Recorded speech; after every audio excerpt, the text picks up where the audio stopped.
A noite em Jerusalém era um véu pesado de poeira e sussurros. Você já se sentiu invisível, como se ninguém te visse de verdade? Pois imagine viver uma vida inteira na escuridão, sem nunca ter visto o sol nascer, o rosto da sua mãe ou a cor do céu. Essa era a realidade de um homem desde o dia em que nasceu. Um cego, não um cego que perdeu a visão, mas alguém que simplesmente nunca a teve. Para o mundo, ele era apenas mais um pedinte na porta do templo, um lamento na periferia da vida, uma sombra entre as sombras. Mas o que vou te contar hoje sobre ele e sobre o dia que mudou tudo, vai desafiar cada ideia que você tem sobre o que é um milagre. Prepare-se, porque a verdade por trás da Bíblia é muito mais chocante do que você pode imaginar.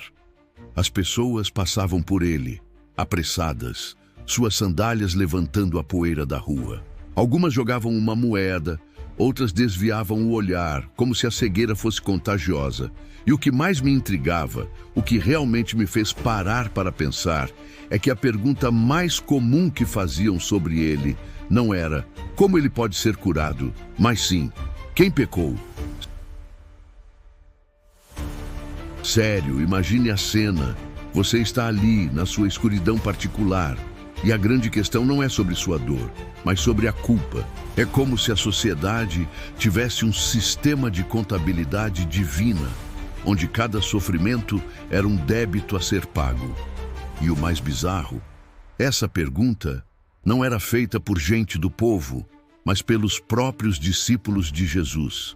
Até mesmo aqueles que seguiam de perto o Mestre, que viam milagres acontecendo diariamente, tinham essa mentalidade enraizada.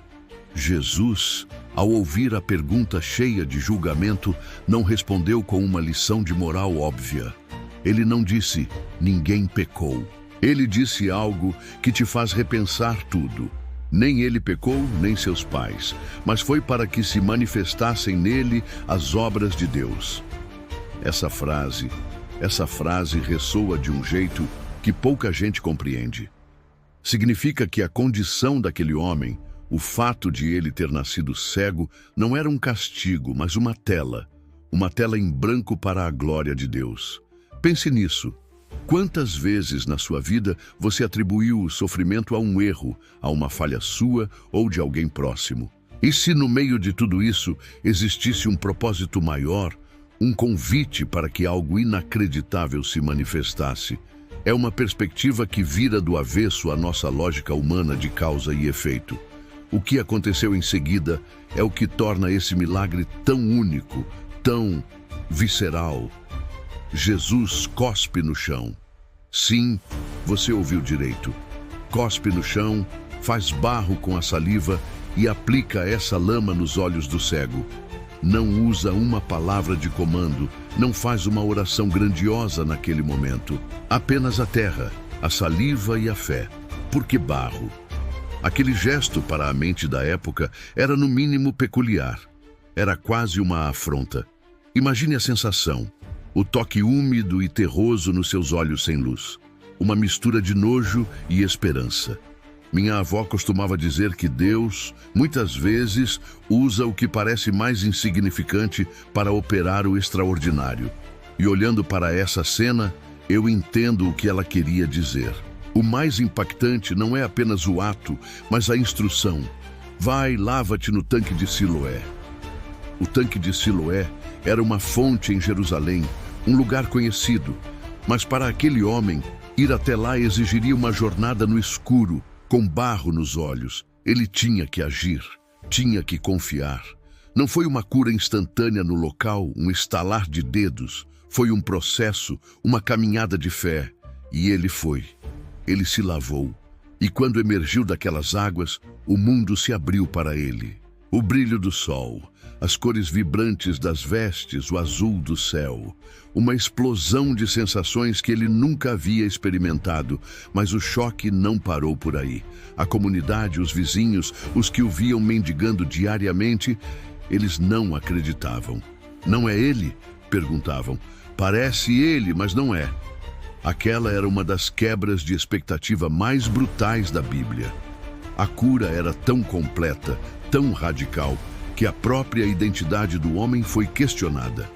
Para alguns, era mais fácil acreditar que era outra pessoa, um sósia, do que aceitar o inacreditável. E o que isso nos diz? Que mesmo diante da evidência, a mente humana tem uma resistência natural ao que foge do seu controle, ao que desafia sua lógica. O homem, agora com seus olhos abertos, foi interrogado, não apenas pelos vizinhos, mas pelos fariseus, os experts da lei. E a Inquisição era sobre o como, não sobre o quê. Eles estavam mais preocupados com o fato de Jesus ter curado em um sábado, o dia de descanso, do que com a alegria de um homem que via pela primeira vez. Isso é um ponto contraintuitivo que me faz refletir. Muitas vezes, as pessoas se prendem tanto às regras e aos dogmas que perdem a essência da vida, a beleza do milagre. Eles estavam cegos pela sua própria rigidez, muito mais cegos do que o homem jamais esteve em sua escuridão física. E o que me arrepia nessa história é a coragem do homem. Ele que antes era uma sombra, agora tinha uma voz. E que voz? Diante de toda a autoridade religiosa, ele não se intimidou. Se ele é pecador, não sei. Uma coisa sei, eu era cego e agora vejo. Essa frase é um soco no estômago. É a verdade nua e crua de uma experiência pessoal que nenhum argumento ou teologia pode refutar. Ele não tinha doutorado em teologia, não tinha um sermão pronto. Tinha apenas sua história. E essa história era sua maior prova. Os fariseus, incapazes de refutar sua experiência, chegaram ao ponto de chamar os pais do homem. E os pais, com medo de serem expulsos da sinagoga, uma ameaça real e aterrorizante na época, se esquivaram. Ele tem idade, perguntem a ele. É cruel pensar que o medo pode cegar as pessoas para a própria felicidade do seu filho. Mas é a realidade de um sistema opressor. Isso revela algo profundo sobre a natureza humana. O medo pode ser um milagre ao contrário, roubando a visão do que é realmente importante. E o que acontece depois disso é o verdadeiro easter egg narrativo, a cereja do bolo que muitos perdem. Jesus, depois de tudo, encontra o homem novamente. Não para perguntar sobre a visão, mas para perguntar sobre a fé. Crês tu no Filho de Deus? E o homem, que já havia confrontado a todos, pergunta: quem é ele, Senhor, para que nele creia? E Jesus responde: tu já o viste, e é aquele que fala contigo. Nesse momento, a cura física se encontra com a cura espiritual. Ele não apenas viu o mundo, mas viu o seu Salvador. O milagre se completou em um nível muito mais profundo. Pense comigo. Esse milagre não é apenas sobre a cura de uma cegueira física, é sobre a cura de uma cegueira espiritual, de uma sociedade que julgava sem compreender, que se prendia a regras, em vez de à compaixão.